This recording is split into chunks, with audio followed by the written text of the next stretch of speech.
عزیزم امروز میخوام چند تا خوراکی جوان کننده بهتون معرفی کنم. اولی روغن زیتون، دومی زردچوبه و به دلیل وجود آنتی اکسیدان‌های زیاد باعث میشه که شما جوان به نظر برسید. سومیش هویجه که مقدار زیادی ویتامین ها، مواد معدنی و فیبر داره.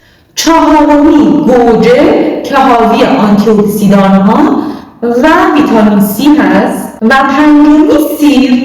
این خوراکی ها باعث میشن که شما جوان بمونید و دچار پیری زودرس نشید.